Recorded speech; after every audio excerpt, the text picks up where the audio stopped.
여러분 한 주 동안 어떻게 사셨습니까? 우리 지난주의 말씀처럼 예루살렘과 온 유대와 사마리아와 땅끝까지 이르러 하나님의 증인된 삶을 사셨습니까? 이게 제가 여기에다 이렇게 기록을 해놨는데 질문 내용이라고. 야, 이거 우리 성도들 어땠을까? 되게 궁금합니다. 우린 여전히 현장에서 그냥 밟히고 살고 치여 살고 때로는 처참하게 무너져 살 때가 많은데, 이 메시지를 나누면서 이 질문을 할 때 과연 마음이 어떠실까라는 생각이 든다는 것이죠. 여러분, 그러나 말씀드렸듯이 내가 있는 그곳이 온 유대와 사마리아와 땅끝인 줄 믿으시기 바랍니다. 이 사명은 특별한 사람들을 위한 것이 아니라 너무너무 중요했기 때문에 예수님이 부활하시고 난 다음에 첫 번째 말씀하신 땅끝 선언입니다. 우리가 만나는 사람이, 나의 생활 반경이 그게 땅끝입니다. 여러분의 가정이 땅끝입니다. 내가 거긴 만큼은 복음을 말하기 불편하다라고 하는 곳이 사마리아입니다. 그곳이 사마리아입니다. 우리가 만나는 사람, 나의 생활 반경, 그곳이 바로 그 땅끝 현장이라는 것이죠. 뭐 해외 단기 선교 같은 거, 그런 거 갈 때만 약간 그 뭐라고 해야 되나요? 사명 코스프레라고 얘기해요. 그때 그런데 갔다 오면 왠지 이렇게 고취되잖아요. 막 이렇게 왜냐하면 불편한 데 가면 불쌍하고 막 이러잖아요. 이거는 여러분 그냥 발렌티어로 어딜 가도 다 느끼는 것들이에요. 그런데 갔다 와서 잠깐 느끼는 어떤 그 뭐랄까 영혼의 몰핀 같은 그런 게 아니란 말입니다. 그것도 좋고 중요하지만, 그래서 그렇게 선교를 갔다 와서 내가 자극받아서 삶의 현장에 돌아와 그 자극제가 나를 더욱더 부추기며 기폭제가 되는 것도 중요하지만, 정말 중요한 건 뭔지 아십니까? 여러분과 제가 있는 그 현장이 유대요 사마리아고 땅끝까지라는 것을 아는 믿음이 무척 중요한 겁니다. 근데 많은 사람들이 그것은 별개의 문제라고 생각하는 거죠. 내 가정은 내 가정이지 땅끝은 아니다. 내 가정은 그냥 사마리아 땅이 아니다. 내 가정이지 그냥 불편한 곳이다. 이렇게 생각하잖아요. 그러나 하나님은 분명히 말씀하셨어요. 내가 있는 거기가 땅끝이라니까요.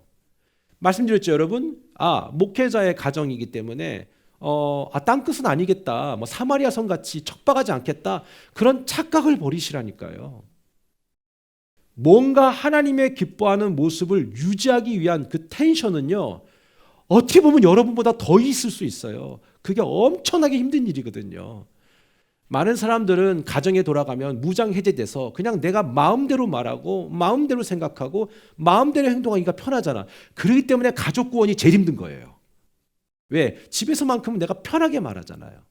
그리고 편하게 감정을 분출하잖아요. 당신의 과거와 화해하지 않고 당신의 과거에 있는 모든 그 찌꺼기가 내 집안에서는 다 뿜어져 나오잖아요. 그러니까 가족 구원이 제일 힘든 거예요. 이제 아시겠죠? 목회자 가정도 마찬가지라는 겁니다. 다를 바 없다. 그러니 더 힘들면 더 힘들지 덜 힘들진 않다. 이 말씀을 제가 드리고 싶은 거예요. 목사님, 저희 집안은 다 믿지 않아요. 그러니까 얼마나 우리가 영적으로 그 긴장 구도에 있는지 아십니까? 아니요. 맞지요. 긴장 구도에 있겠죠. 그래서 힘드시겠죠. 그런데 그 긴장만큼 우리도 긴장이 있어요. 이거를 유지해야 되잖아요. 얼마나 긴장되는데. 여러분, 살을 계속 찌는 게 더 편해요? 그 살 빠진 걸 유지하는 게 편해요? 복잡하게 생각하지 마세요. 우리의 몸을 생각하면 돼요.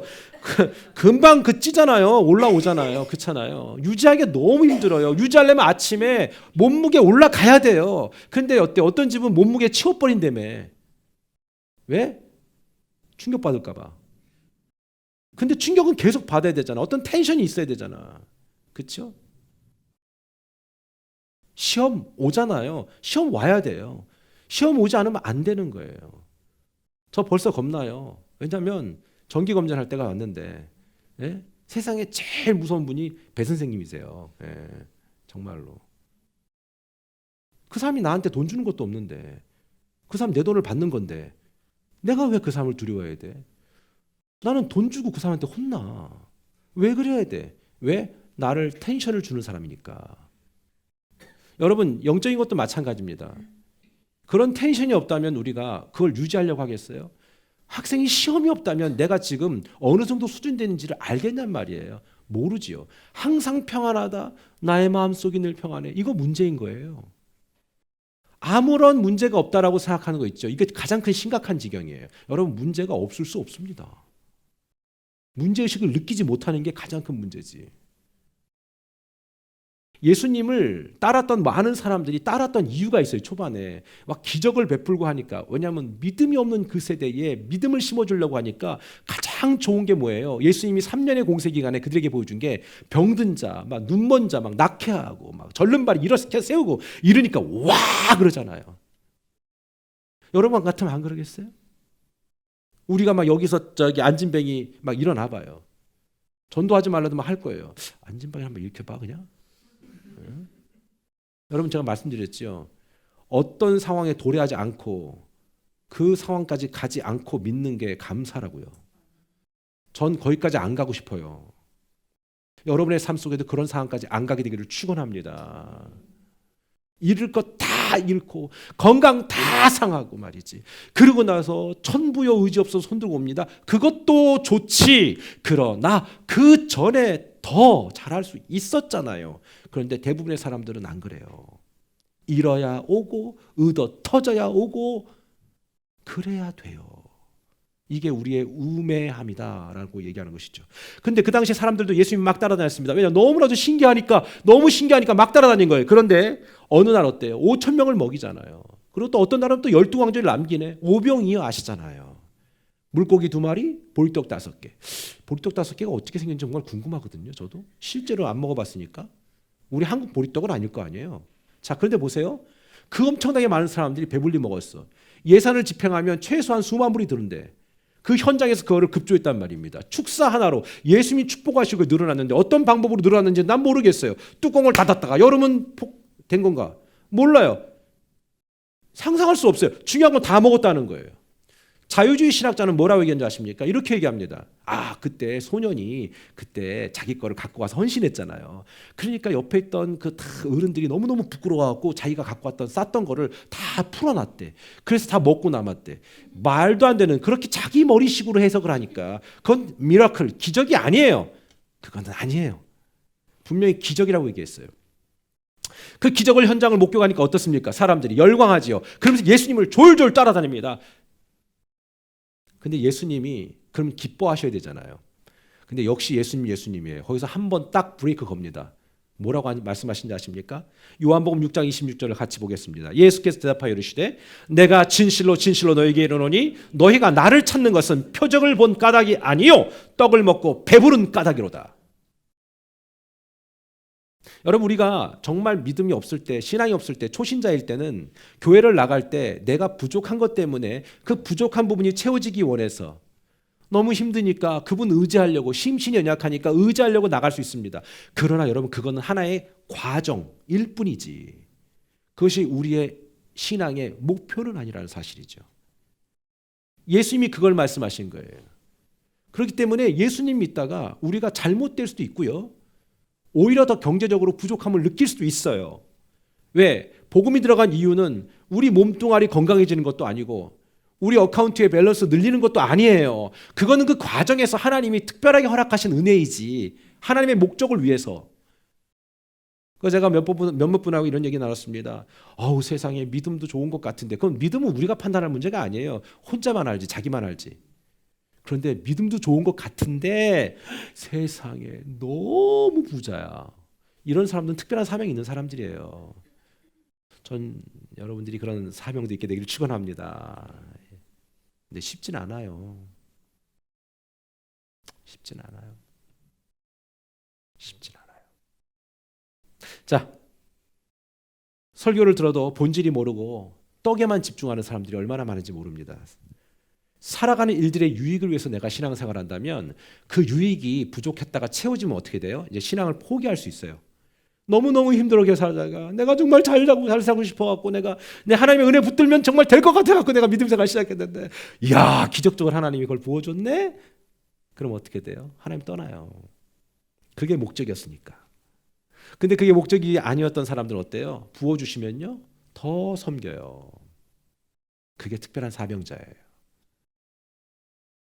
근데 그 당시에도 그래도 일부는 좀 맨정신 차렸던 사람이 있던 것 같아요. 그 중에 그 많은 사람들 중에 몇몇이 이렇게 물어봤어요.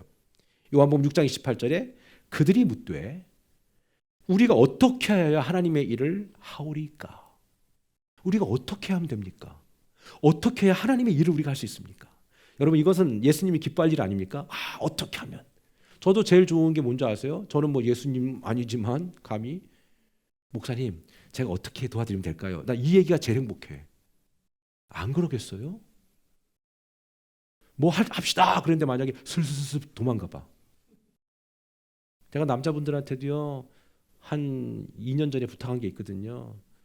예배 다 끝나면 저기 쓰레기 봉투 다 이렇게 해가지고 이렇게 잘 모아서 좀 잘 해라고. 근데 내가 보니까 지금 안 해. 저거 다 보고 있거든요. 꾸준함, consistency. 그리고 여러분 막 이렇게 모임을 하든 뭐 하든 이렇게 뭐 플라스틱 용기도 저도 늘 혼나요. 저 잘하는 편인데도 혼나요. 예. 저희 그 집사님 어떤 분은 저한테도 잔소리 하시는데 그런 잔소리는 전 괜찮아요. 분리수거 잘하라는 거. 커피도요 사실 난 그냥 놓진 않아요. 화장실에서 버려서 물로 한번 이렇게 헹궈서. 그럼 이런 마음이 있거든요. 뭐냐면 아니 우리만 분리수거 하더라. 다른 것들은 다 섞여 버리는데 그죠? 근데 그런 마음들을 가지면 누구도 안 하게 되잖아요. 어느 날은 주일날 교회 왔더니 주일날이 아니라 언제지? 아니 이 너굴님이 오셔가지고 그냥 다 흐집어놨어. 다 흐집어놨어. 그래서 얘는 손가락이 이렇게 있잖아. 웃겨. 뚜껑을 열더라니까 얘가 카메라를 보니까. 나 어떤 놈이 이렇게 해놨나. 3대를 멸하리라. 그러고 봤는데 너굴님이 제가 불찰이지요. 모래주머니를 위에다 딱 얹혀놓고 가야 되는데. 근데 생각해 보세요. 목사가 이런 얘기를 안 하고 생각 안 해도 누가 아론과 후가 같은 사람이 있다면 그게 바로 주인의식이거든요. 내가 뭘 시키지 않아도 딱 보면서 어떨까. 여러분 우리가 이렇게 크리스마스 트리도 많이 하고 또 어디를 가든 뭐 이렇게 우리는 데코를 잘 하고 있잖아요. 그리고 여러분들 우리 주일날 밥이 얼마나 맛있어요. 그렇죠? 여러분 그렇게 집에서 맛있는 국이 나올 것 같아요? 절대로 안 나옵니다. 근데 보세요. 이렇게 저렇게 하는 이유가 뭔지 아세요? 그리스도 하나의 연합된 공동체로서 주님의 오심을 기다리고 함께 이거를 누리자는 거거든요. 돈이 남아 돌아보네. 이게 아니에요. 그게 아니에요. 조미료 안 쓰는 이유는 좋은 것 드시라고. 그래서 그러는 거지. 식당 가봐요, 여러분. 맛집의 최고 맨 마지막은 뭔지 아세요? 미원 한 스푼이에요. 국자로 뭐 숟가락으로 이렇게 안 해. 그러니까 먹고 나면 막 이러잖아. 여러분 하나님을 사랑하는 공동체를 섬기는 그 마음들이 곳곳에 있으니까. 그리고 성도들은 어때요? 그런 일들이 지속되기 위해서 성도들이 열심히 헌신하잖아요. 삶의 현장에서 열심히 벌어서. 그러니까 교회라는 공동체는 이렇게 유지할 수 있는 거예요. 뭔 줄 아시겠어요 이게? 하늘나라의 경제 원리를? 이게 무척 중요한 말씀을 드리고 있는 거예요. 이게 우리 유기적인 관계로 다 묶여 있는 거란 말이에요. 이게 바로 온세대 가족이다라고 얘기하는 겁니다. 신앙이 성장하지 않는 건, 믿음이 성장하지 않는 건 뭐냐면 구경꾼이기 때문에 그래요. 늘 보고만 있는 거죠. 내가 그 현장에 들어가진 않아요. 인벌브 되지 않아요. 그럴 때는요 건강해질 수가 없어요. 왜? 나는 항상 커스터머니까. 제가 여러분들에게 이런 얘기 들었습니다. 저는 이 주변에 있는 모든 마트의 매니저를 증오해요. 왜냐하면 올 겨울에도 분명히 그게 있을 거예요. 어느 누구도 카트를 제대로 갖다 놓는 마트는 못 봤어요. 겨울이 되면 카트는 여기저기. 세상에 타겟게 왜 여기까지 와 있니 카트가? 인간들 참 아무도 관심 없지. 그건 주인의식이 없다라는 거죠. 물론 그럴 수밖에 없죠. 돈 받고 일을 하는 사람들이니까. 그러나 우리는 누구도 돈 받고 일을 하는 사람이 지금 없잖아요. 돈은 저만 받네. 여러분, 그래서 여러분이 더 하나님 앞에 영광된 존재인 이유가 바로 거기 있는 것이죠. 무엇이 하나님의 일입니까? 라고 얘기할 때 예수님이 답을 확 줬는데 엉뚱한 대답을 해보시네. 29절에 뭐라 하냐면 예수께서 대답하여 이르시되 하나님께서 보내신 일을 믿는 것이 하나님의 일이다. 이렇게 얘기합니다. 아니, 나는 뭔가 대단한 일을 해야만 된다고 생각했는데, 그래서 뭔가 그 어떤 업적이 있고 실적이 있어야 되는데 예수님이 하나님의 일이라고 얘기하는 게 너 나나 똑바로 믿어라. 이렇게 얘기합니다. 여러분, 우리가 예수님 똑바로 믿는다면 어떤 모습일까요? 내가 어디를 가든 예수님과 함께 동행하는 거죠. 내가 무슨 말을 하도 예수님이 말한 것처럼 하겠죠. 내가 누구와 어떤 관계성을 맺고 살아도 그런 연관성이 다 있겠죠. 그리고 여러분이 어떤 것을 드시겠어요? 예수님이 가득하신데 몸에 이득되는 것만 많이 드시지 않겠습니까? 예수님 똑바로 믿으려 하면 우리의 삶 전체가 자연스럽게 하나님의 일로 가득하게 되는 겁니다. 그럼 내가 막 하나님을 위해서 뭔가 할 건가? 뭐 이런 열정 필요 없어요. 그런 열정 그거 중요하지 않아요. 내가 하나님을 어떻게 섬길 건가? 아니, 그분 사랑하면 그 외에는 다 줄줄이 비엔나 소세지 마냥 따라오는 거예요. 근데 그게 안 되니까 모든 게 다 종교적이고 관습적이고 다 부담스러운 거예요. 우리 아까도 얘기했잖아요. 여러분 생각해봐요. 11조 어떻게 해? 그 아까워서 미쳤지. 내가 볼 때 제일 미친 분들 같아. 그분들은 못해 그거. 신발 3켤레를 살 수 있는데. 예를 들자면 제 수준에서 얘기하는 거, 제 수준에서. 예? 여러분 하잖아요. 근데 저는 이렇게 생각해요. 아깝다 생각하면 하지 마세요. 이미 그건 안 받아요. 하나님이. 그러나 하나님, 내가 올 한 달도, 올 이번 주도 내가 하나님의 은혜로 이렇게 살았습니다. 하나님이 아니라면 나는 절대로 아침에 일어도 못 나고 내가 운전도 못 잡고 핸들도, 난 오늘도 아무것도 못합니다. 하나님, 오늘도 나는 먹고 살았습니다. 모든 것을 다 하나님이 하셨습니다. 난 그래서 내 신앙의 고백으로 내 소득의 10분의 1을 하나님께 드립니다. 이거 아니면 못합니다. 아까워 죽습니다. 막 손이 발발발발 떨립니다. 그리고 그런 거 할 때 어때요? 부부들끼리 막 엄청나게 전쟁 치릅니다. 아직 그것밖에 안 된 겁니다. 저는 그런 분들한테 얘기하고 싶어요. 그렇게 본인이 아까우면 안 해도 괜찮다. 여러분, 내가 받은 은혜를 생각한다면요, 자연스러운 거예요. 여러분 사랑하는 사람한테 돈 쓰는 게 아깝습니까? 그럼 빨리 아까운 관계 정리하셔야 돼요. 더 웃긴 건 있잖아요. 헤어질 때 너 내가 사준 거 줘. 이런 애들 있죠. 정말 다행인 줄 아세요? 그런 인간하고 헤어진 건. 아주 다행인 줄 아세요? 빨리 정리해야 돼. 그런 거. 내 인생에 제일 여러분 지금 한국도요. 지금 최근에 난리 났더만.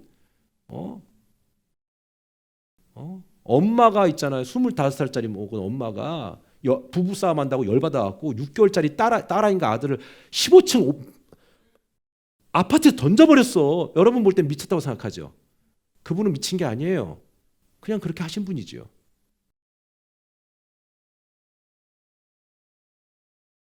부채 때문에 힘들어 죽겠다고 14살, 16살 남자애들 아내 죽이고 아들 둘 죽이고 자기도 죽었어요. 이번 주 한 주간에 있었던 사건 사고. 그럼 미국은 없을 것 같아요? 미국은 그런 거 잘 안 나와요. 워낙 많으니까. 여러분, 우리가 복음 없으면 점점 미쳐가는 거예요. 근데 여러분 이렇게 얘기하죠. 어머, 나는 목사님 그렇게 극단적이지 않습니다. 이렇게 얘기하시죠. 아니요, 여러분은 다른 면에서 극단적일 수 있어요. 복음이 없으면 우리는 그렇습니다. 오늘 우리도 은혜로 살았습니다. 저는 한 해를 이렇게 마감하면서 야, 우리 성도들 정말 파이팅했구나. 아, 우리 성도들 진짜 대단하다. 야, 그 힘든 가운데서도 이렇게 열심히 했구나. 정리를 한 거를 받아보고 보면서 인간 된 목사도 정말 이 사람 헌신했다. 내가 사정을 뻔히 아는데 이 사람은 이거 머리 쓰네. 여러분 저한테 잘 보려고 하지 마세요. 그럴 필요도 없고 그럴 분도 없지만 하나님 앞에 하나님께 포커스 맞추는 것이 하나님의 일입니다.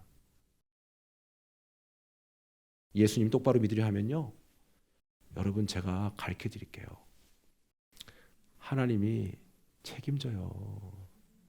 내가 막 어떻게 해보려고 막 그렇게 머리 쓰면 힘들기만 해.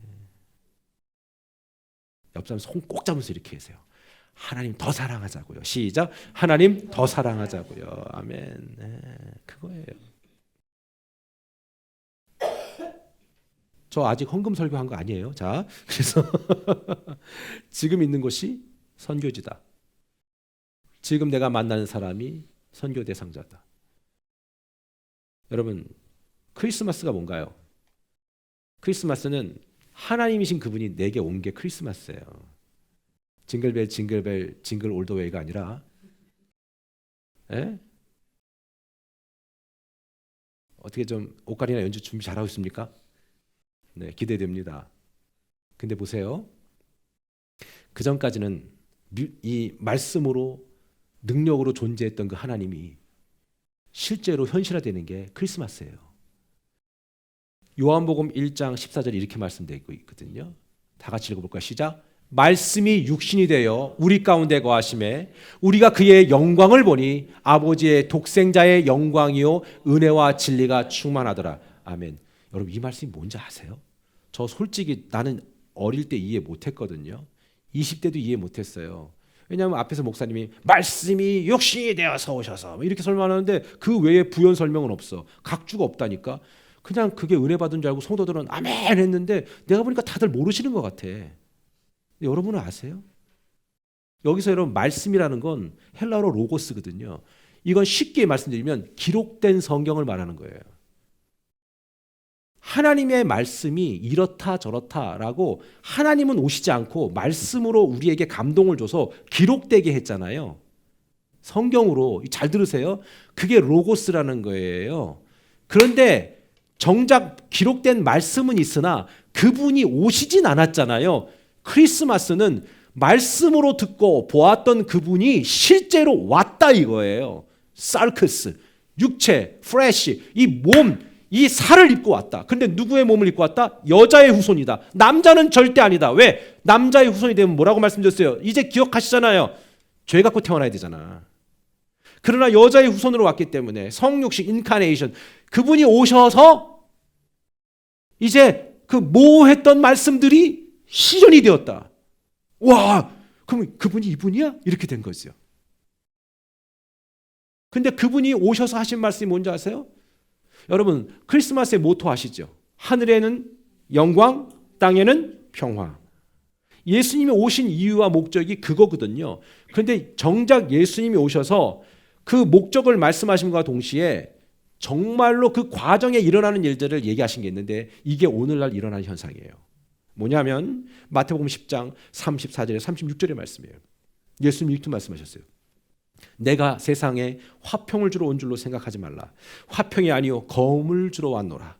내가 온 것은 사람이 그 아버지와 딸이 어머니와 며느리가 시어머니와 불화하게 하려 함이니 사람의 원수가 자기 집안 식구니라. 복음 안에 하나 되기까지, 그 복음을 온전히 함께 이해하고 같은 마음을 품을 때까지 그 복음 때문에 서로가 불편한 마음들을, 그 긴장 구도를 갖고 있는 게 집안 아닙니까? 안 그래요? 여러분 뭐 멀리 안 봐도 돼요. 우리의 그 지난 시간들, 우리 가정들 한번 역추적 조사 한번 해보세요. 당신의 과거 하야라. 이 과거를 뒤집어 보면요, 우리가 경험했던 모든 것들이 지금 막 찌꺼기처럼 다 나오고 있는 거라는 거죠. 신앙이 있다, 믿음이 있다, 그런 집안은 뭐 완벽한 줄 아십니까? 그런 착각을 버리셔야 됩니다. 주님이 부르시는 그날까지 그 전쟁은 끊임없습니다. 싸웠다 덜 싸웠다지. 예수님의 이 말씀은 선뜻 이해하기 어렵습니다. 주님이 누굽니까? 평화의 왕입니다. 예수님 믿으면 정말로 마음이 평안해지잖아요. 그리고 담담이 생기잖아요. 우리 가정 가운데 그 가정의 소중함과 우리 각자의 가정이 천국이 된다는 걸 우리가 믿잖아요. 실제로 여러분 복음 받아들인 가정마다 그렇게 되지 않았습니까?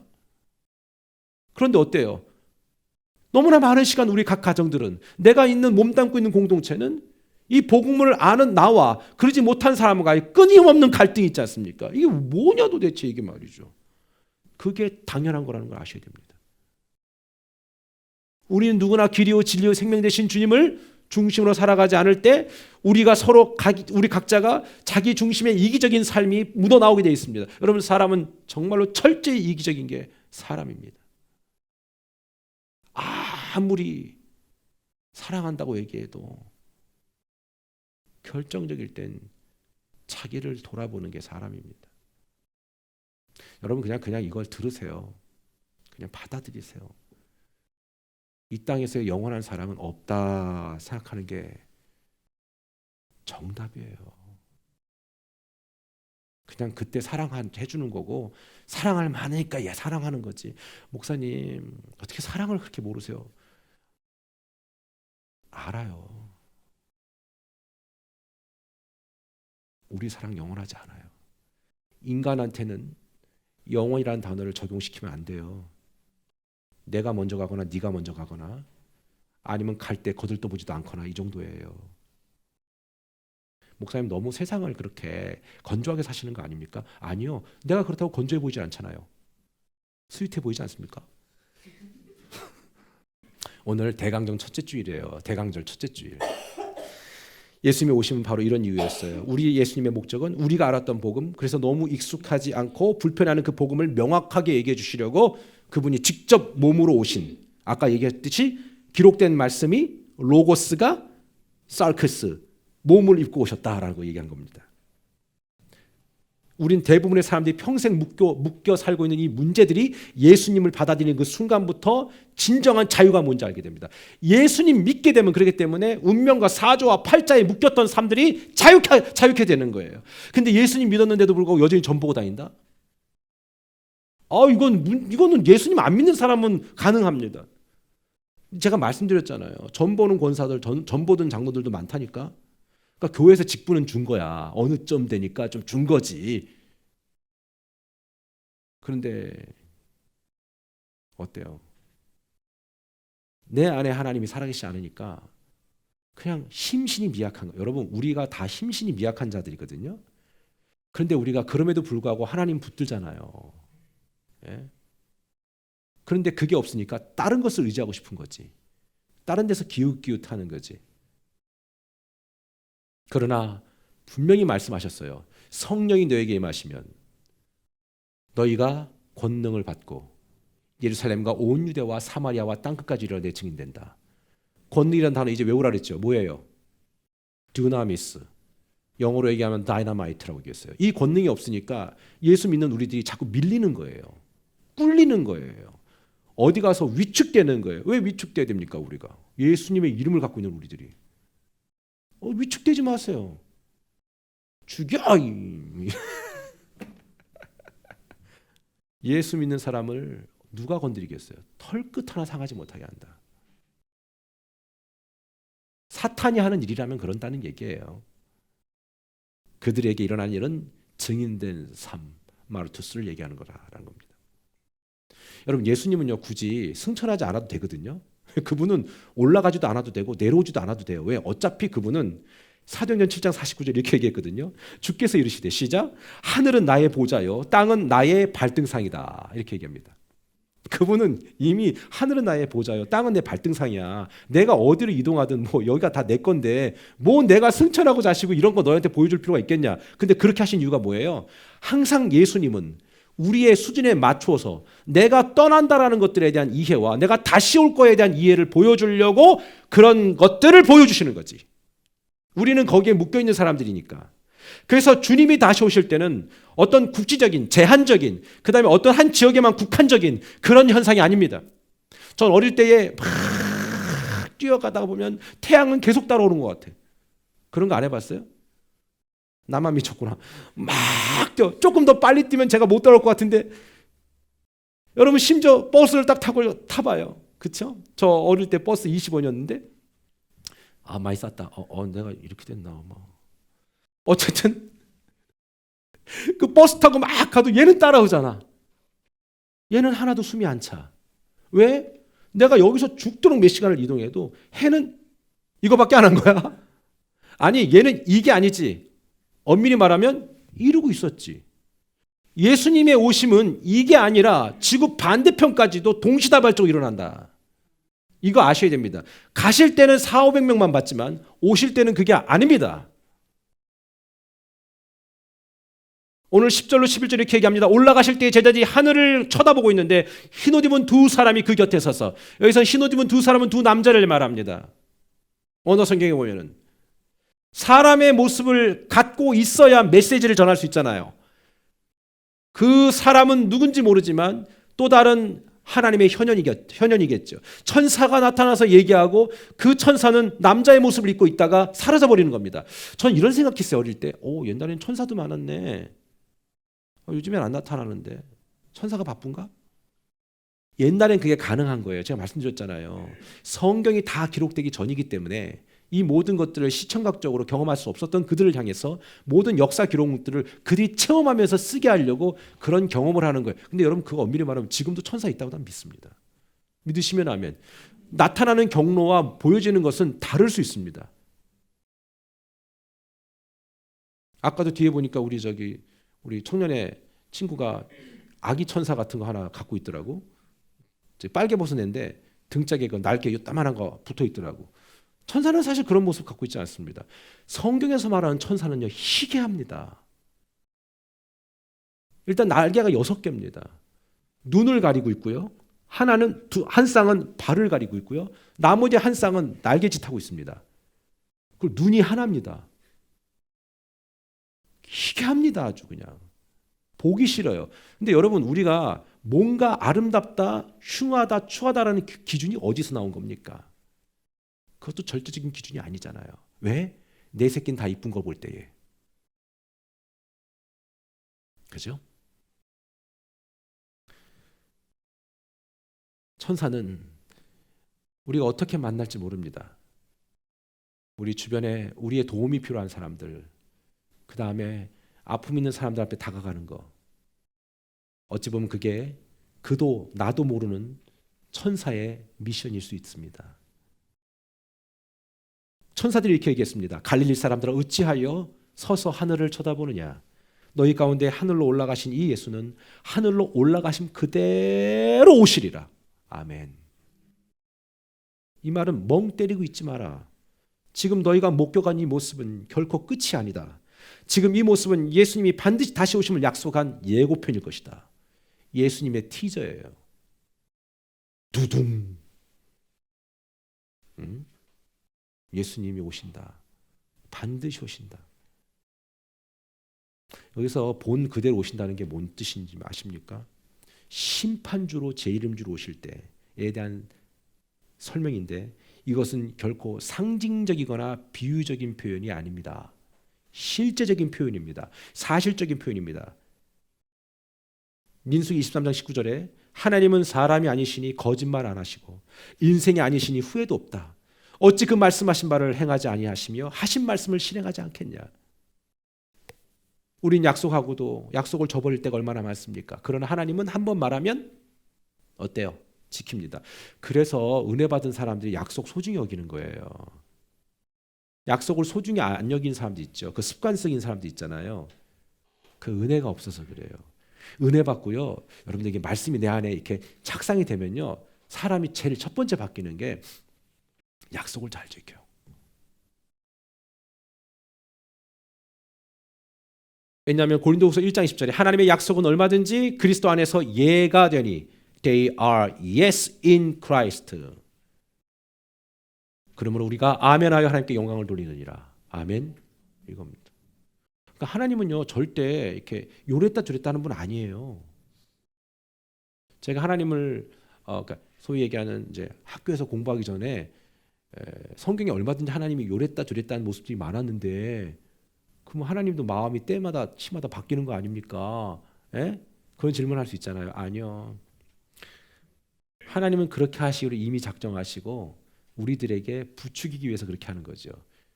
그래서 징그럽게 말 안 듣는 이스라엘 백성들 향해서 모세한테 뭐라고 합니까? 하나님이 내 이것들 다 쓸어버릴 거야.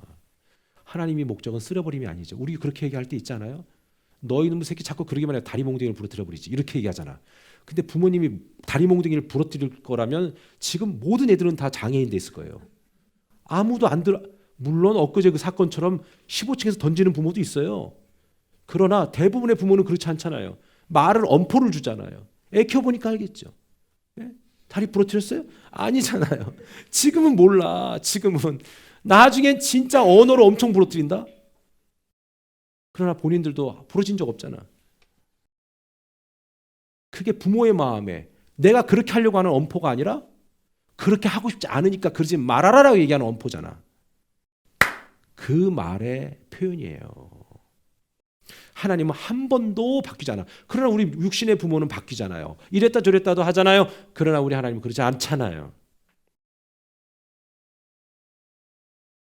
주님의 재림은 전 인류에 동시다발적으로 일어날 실제적인 사건입니다. 어디에선 보고 어디서는 못 보는 게 아니라는 거 사실이죠. 그리고 때마다 시마다 이곳저곳에서 예수님의 재림을 왜곡했던 사건들이 우리에게 허다하죠.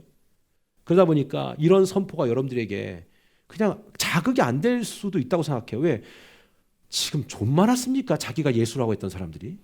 예? 근데 여러분 명확하게 말씀드릴게요. 자, 그러니까 성경을 몰라도 너무 모르니까 그래. 자, 예수님이 어떻게 오신다 그랬어요? 재림주가. 얘기해봐. 어떻게 한다고? 그러니까 제가 조금만 생각하면 된다니까. 재림주가 어떻게 오신다고? 이만희가 아니야. 이초석이 아니야. 재림주가 어떤 그런 애들이 아니야. 또 누구 있어 또? 뭐 이재록도 있나? 목사님 요거는 좀 편집해줘야겠다. 그들이 들으면 또 되게 섭섭해할 수도 있잖아요. 우리는 들었지만 요거 좀 부탁드릴게요. 걔네들이 재림주가 아니라니까. 아닌 이유가 뭔지 아세요? 여기 나왔잖아. 올라가신 대로 내려오신다고. 그분이 오셔야 되는 거예요. 만약에 자기들이 재림주라고 얘기하면 뭐가 됩니까?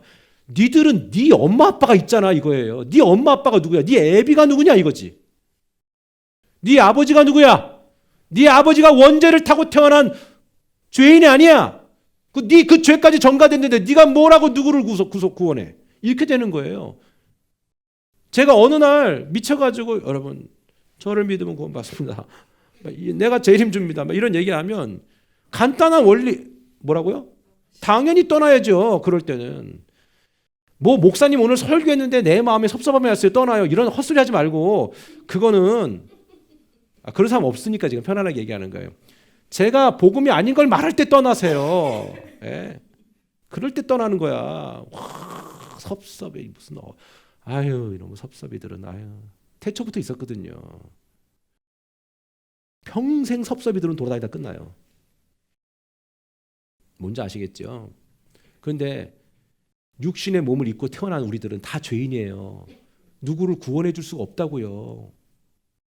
사면장은요 법무부 장관하고 대통령밖에 안 돼요. 판사도 안 돼요. 그렇기 때문에 여러분 누가 그걸 대신할 수 없어요. 이거를 조심하라고 얘기한 거예요. 아무나 재림주가 될 수 없다. 그분은 간대로 오시는 거지. 어느 날 충청도에서 태어나고 전라도에서 태어나고 이런 게 아니다라는 거야. 이거를 알면은 미혹되지 말아야 될 거 아닙니까? 그런데 그렇게 속는다니까. 여러분 진짜 복음적인 메시지를 듣는 것을 감사하시기를 축원합니다. 예수님이 미리 말씀하셨어요. 마가복음 13장 58절에 같이 좀 읽어볼까요?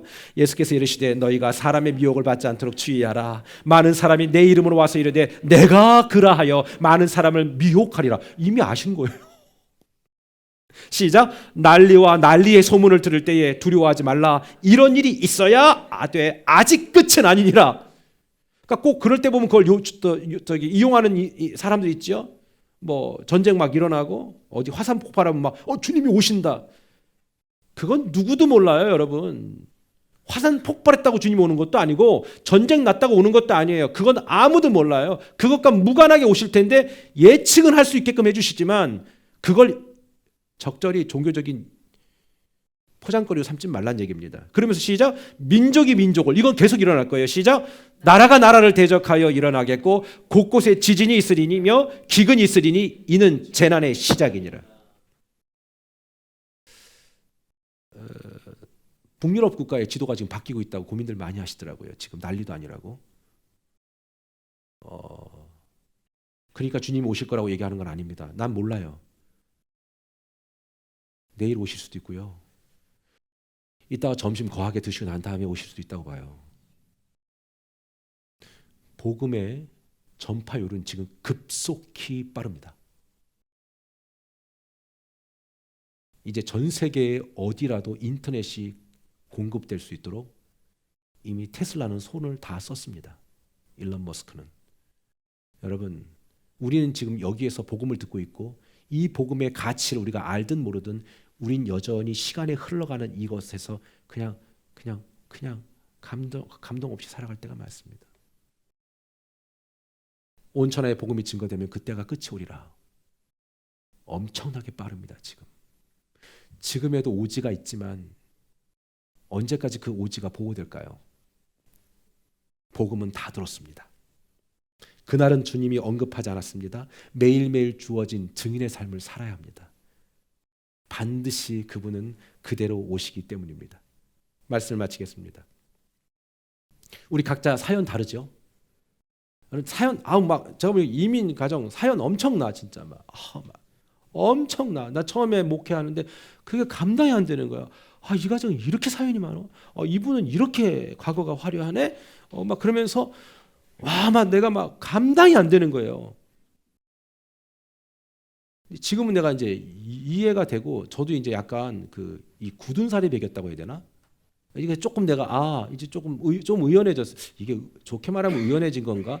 나도 문제가 생긴 건가? 나 모르겠지만 정확한 거는 이제 그래도 이제 보는 눈이 나도 좀 바뀌더라고요. 그런데 제가 묻고 싶은 건 뭐냐면 우리 그냥 그렇게 바쁘게 살다가 갑자기 하나님 앞에 서는 게 아니라 모두 함께 우리 반드시 하나님이 오실 것을 기다려야 된다. 증인의 삶을 살아야 된다. 그리고 주님이 언제 오실까? 아직은 아닌 것 같아. 이런 얘기하지 말고 왜 그렇게 주님이 안 오실까? 이유가 있다는 거예요. 베드로후서 3장 9절에 명확히 그 이유가 나와 있어요. 시작. 주의 약속은 어떤 이들이 더디다고 생각하는 것 같이 더딘 것이 아니라 오직 주께서는 너희를 위하여 오래 참으사 아무도 멸망하지 아니하고 다 회개하기에 이르기를 원하시느니라. 아멘. 그것 때문에 주님이 지금 아직 안 오시는 거지. 여러분, 저나 여러분이나 주님이 몇 년 전에 오셨으면 지옥에 땔감되지 않았을까? 그런데 기다려주셨기 때문에 우리가 회복되도록 기다려주셨고 또 우리 주변에 누구라도 회복시켜 주려고 계속 기다리고 계신 거지. 자유의지 주셨으니까.